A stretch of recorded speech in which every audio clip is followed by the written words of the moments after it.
સુરતના સરથાણા વિસ્તારમાં પાટીદાર સમાજની 17 વર્ષીય દીકરીનું અપહરણ કરી જનાર આરોપીનું ક્રાઇમ બ્રાન્ચ દ્વારા રિકન્સ્ટ્રક્શન કરાયું હતું, જેને લઈ લોકોએ પોલીસની કામગીરીને બિરદાવી હતી અને ક્રાઇમ બ્રાન્ચ તથા સરથાણા પોલીસ પર લોકોએ ફૂલોની વરસાદ કરી હતી। સુરતના સરથાણા વિસ્તારમાં 17 વર્ષીય પાટીદાર સમાજની દીકરીનું અપહરણ કરનાર નરાધમને સરથાણા પોલીસના પીએસઆઈ એસડી ચૌધરી અને એએસઆઈ ચેતન વસોયાએ પકડી પાડ્યા હતા। આરોપી અરવિંદ પંચાસરા 2 બાળકોનો પિતા હોય, પાટીદાર દીકરીને પ્રેમજાળમાં ફસાવી ભગાડી ગયો હતો અને બળાત્કાર ગુજાર્યો હોય, જે મામલે તપાસ ક્રાઇમ બ્રાન્ચને સોંપાતા સરથાણા પોલીસ પાસેથી ક્રાઇમ બ્રાન્ચે નરાધમ અરવિંદનો કબજો લઈ ઘટનાનું રિકન્સ્ટ્રક્શન કરવા માટે સ્થળે લઈ ગઈ હતી। સરથાણા પોલીસે આરોપીને 35 દિવસ બાદ પકડ્યો હોય, જેને લઈ પોલીસ સ્થળે પહોંચતા ત્યાં ક્રાઇમ બ્રાન્ચ જિંદાબાદના લોકોએ નારા લગાવી પોલીસ પર ફૂલોની વરસાદ કરી હતી। હાલ તો ક્રાઇમ બ્રાન્ચે હાલ આ મામલે વધુ તપાસ હાથ ધરી છે। 17 વર્ષની સગીરાનું અપહરણ કેસની અંદર આજે સુરત ક્રાઇમ બ્રાન્ચે રિકન્સ્ટ્રક્શન કર્યું હતું ને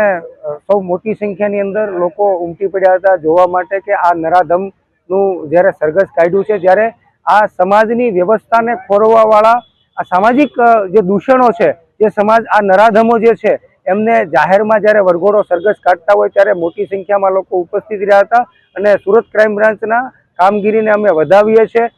પરંતુ જ્યારે આ પ્રકારની ઘટનાઓ સામે આવતી હોય છે, 16-17 વર્ષની દીકરીઓને જ્યારે આવા નરાધમો જ્યારે ફસાવી ફોસલાવીને લઈ જતા હોય છે, ત્યારે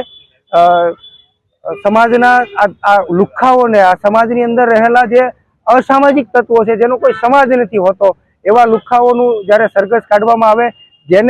જે લુખ્ખાઓ ફસાવી ફોસલાવીને લઈ જતા હોય છે, એ લુખ્ખાઓને જ્યારે કોઈ પનાહ આપતું હોય છે, જ્યારે કોઈ એની મદદ કરતું છે, આર્થિક મદદ કરતું છે અને કોઈ વાહનની મદદ કરતું છે, આવા લુખ્ખાઓને જે મદદગારી કરી હોય છે એવા માણસોને પણ આમાં આરોપી બનાવી અને એમને પણ આરોપીમાં નામ લખવામાં આવે, એફઆઈઆરની અંદર નામ લખવામાં આવે, એવી અમારી માંગણી છે।